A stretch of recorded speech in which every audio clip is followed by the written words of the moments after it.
Tá no horário combinado aqui com o Juliano Zimmer, pelo seguinte, bastidores da política. Pode colocar a vinheta aí, tem a vinhetinha aí certinho, produção? Vamos lá então. E agora, no programa Café com Bala. Juliano, meu amigo, vai dar confusão, deve dar treta, porque o STF marcou o julgamento para regular as redes sociais para o próximo dia 17 agora. Tem muitos deputados aí, tem vários deputados que acham que isso é uma grande provocação. E, segundo os deputados, não vai deixar desse jeito, não. O que acontece, só na minha visão aqui, antes do Juliano trazer a notícia, é que lá na Venezuela, nos países que tem a ditadura, começou desse jeito também. STF interferir, vai daqui, vai dali, junto com o presidente, daí vai o presidente destituindo o Congresso, isso, aquilo, daqui a pouquinho nós estamos em uma grande ditadura. É isso mesmo, Juliano? Bom dia. Bom dia Pedro Bala, bom dia a todos que acompanham o programa Café com Bala. O caminho é esse, Pedro, não tem outro. Inclusive a ministra Rosa Weber falou isso ontem, ela que é presidente do Supremo Tribunal Federal. Como você bem disse, já marcaram para o dia 17 agora de maio o julgamento de duas ações que contestam as regras do Marco Civil da Internet, que tem por objetivo, né, esse julgamento, repreender as redes sociais. Nada mais do que isso. O ponto principal dos dois processos que vai ser discutido é sobre o artigo 19. Esse artigo determina que as plataformas digitais só poderão ser responsabilizadas civilmente por danos provocados por conteúdos gerados por terceiros, né, se não cumprir uma decisão judicial. Eu até vou pedir para a produção colocar aí a imagem desse artigo 19, e nós vamos ler junto para que todos possam entender melhor. Então, é o seguinte, está escrito ali, o artigo 19 do Código Civil, que regula o marco da internet. Com o intuito de assegurar a liberdade de expressão e impedir a censura, o provedor de aplicações de internet somente poderá ser responsabilizado civilmente por danos decorrentes de conteúdos gerados por terceiros, se, após ordem judicial específica, não tomar as providências para, no âmbito e nos limites técnicos ou do seu serviço e dentro do prazo assinalado pela Justiça, tornar indisponível o conteúdo apontado como infringente, ressalvadas as disposições legais em contrário. Bom, o artigo é bem claro. Então, além desse artigo, o Supremo também vai discutir a possibilidade de decisões judiciais permitirem o bloqueio de serviços de mensagem pela internet, como, por exemplo, o WhatsApp e o Telegram. Telegram já passou por essa repressão, está passando por isso ainda, inclusive é o principal assunto debatido aí em todo canto, nas redes sociais e na imprensa séria desse país.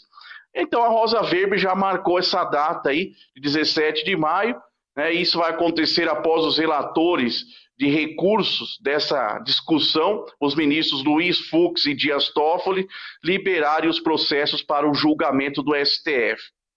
Bom, nenhum apoiador ou simpatizante do Lula é contra o que o STF está tentando fazer. Engraçado, né?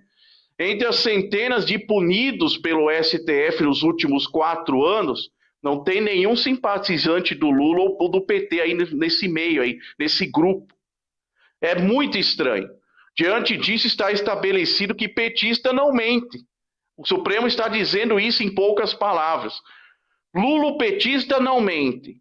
Quem mente são apenas aqueles que são contrários às posições que eles defendem. Esses são mentirosos e fascistas. O Congresso faz a lei. O Marco Civil da Internet foi aprovado pelo Congresso Nacional.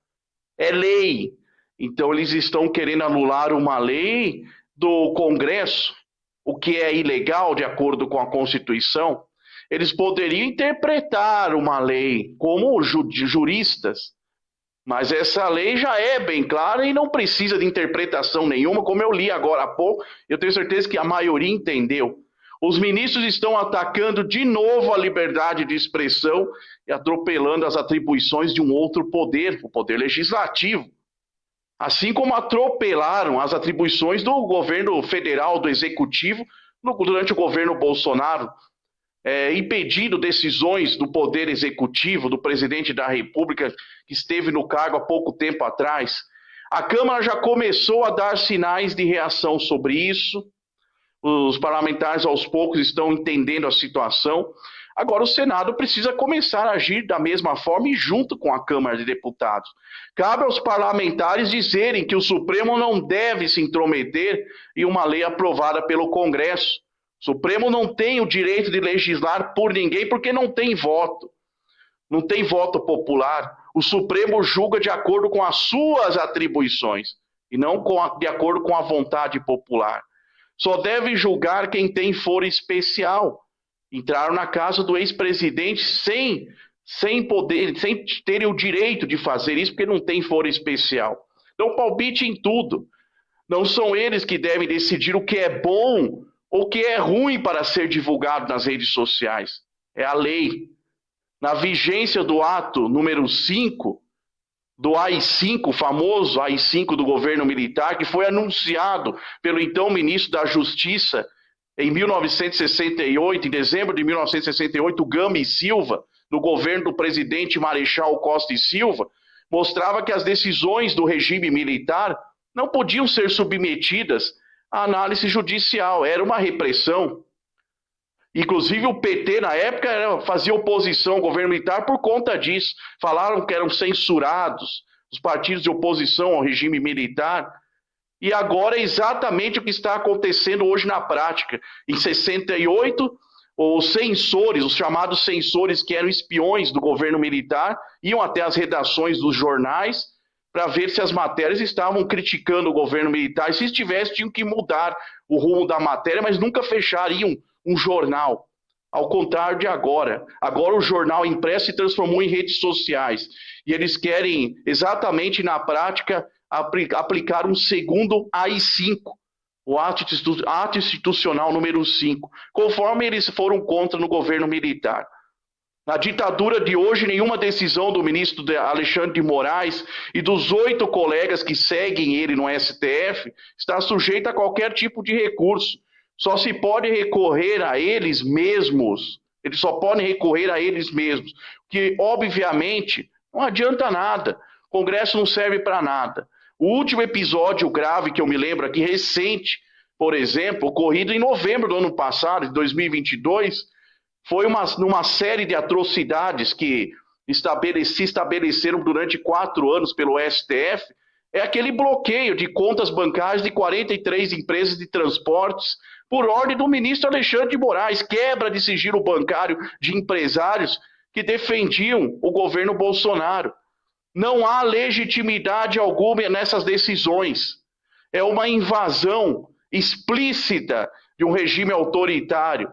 Querem acabar com aquilo que é garantido pela Constituição, de novo, a nossa liberdade, não só nossa da imprensa, como do povo em geral. O Congresso tem obrigação de cumprir o seu papel. O povo tem que exigir de novo nas ruas que se tome uma providência.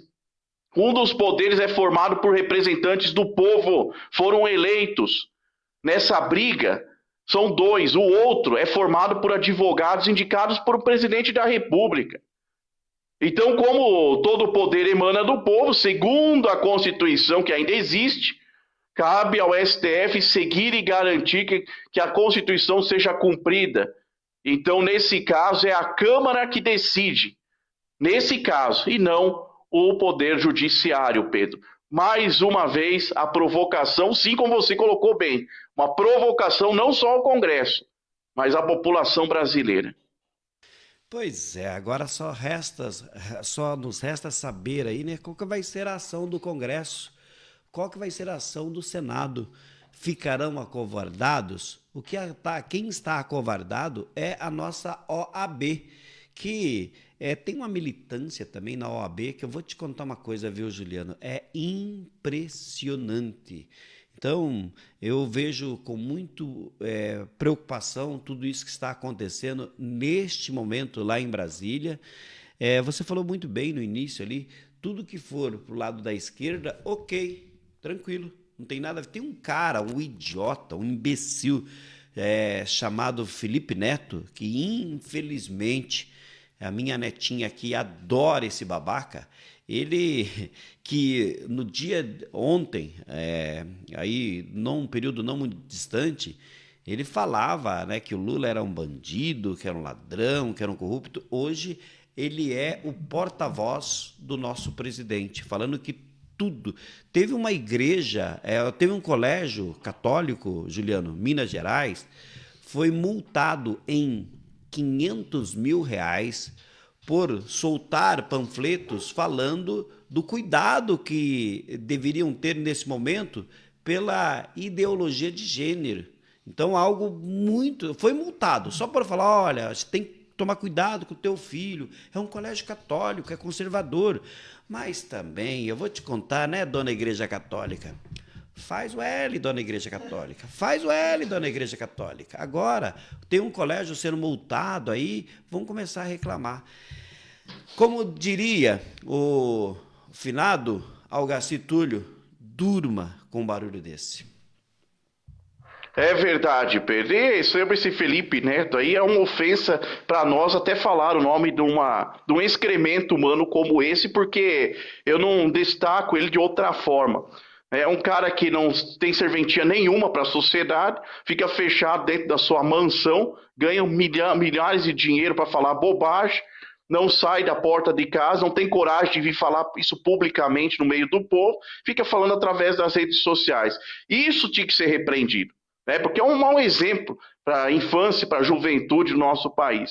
Então, não convém, a gente até não deveria nem dar muito ibope para um tipo de cara como esse, porque não merece, né? E com relação ao poder legislativo, agora fica aí a resposta, né? A resposta do poder legislativo. O que eles vão fazer? Cadê o Senado? Por que o Senado está quieto? Está acovardado? O Senado tem grande maioria de direita conservadora. Cadê os senadores? Senadores que devem puxar a orelha do Supremo, que devem julgar os atos do Supremo, vão ter que dar uma explicação para o povo. O que eles vão fazer? O povo quer saber. Então não adianta ficar enrolando, não, porque eles queriam ser eleitos ano passado, foram eleitos. Agora tem que trabalhar, né? Então eu quero mandar aqui também um abraço para o pessoal, né, Pedro? Eu sei que você tem muitos compromissos aí no programa. Rapidinho aqui, né, para o pessoal lá, o Luciano, né, o Marcos, nós estávamos falando sobre isso, sobre a censura no Brasil essa semana, né, Marcos? Aí a situação, meu amigo, você bem comentou sobre isso e é pura verdade.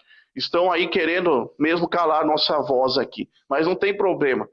Tudo vai se resolver, vamos cobrar a população, tem que cobrar sobre isso. Um abraço para o Jonathan também, lá de Rio Branco do Sul, trabalhando direto aí, o Luciano, o Farias, né, o Iverson, todo esse pessoal aí bacana acompanhando o nosso programa, o Renato, que sempre também está comandando o pessoal aí. E um abraço aí para todos, né, os nossos telespectadores aí da TV O Repórter, Euronews. Nós retornaremos aí na segunda-feira, Pedro. Desejo uma boa semana, um bom final de semana a todos. Abraço, Juliano. Nós estaremos lá em Paranaguá na segunda-feira. Tudo de bom, meu amigo. Quem está te ouvindo... Beleza, estarei acompanhando vocês também. Quem está te assistindo também nesse momento é o Arivaldir, lá em Pinhais, na Euronews. Grande abraço, ótimo final de semana para você, meu amigo. Abraço, Arivaldir aí. Um abraço. Perfeito. Falamos com o Juliano Zimmer, bastidores da política. Tem que ficar esperto, viu, meus amigos? Nós precisamos tomar atenção. Eu sei, né, que o nosso país ele está dividido. Eu sempre, quando eu falo aqui, o Juliano ele faz o seu comentário. Nós não queremos aqui fazer como que os outros pessoal aí, né, de repente grita, berra, eles dizem que eles são os donos da verdade. Eu vou falar para você o seguinte, tudo que o Juliano falou, pesquise, meus amigos, pesquise. Não somos nós aqui que vamos dizer, sou o dono da verdade. Eu quero que você tire a sua própria conclusão. Se você tirar a sua própria conclusão, com toda certeza o nosso país será muito melhor. Bom, deixa eu dar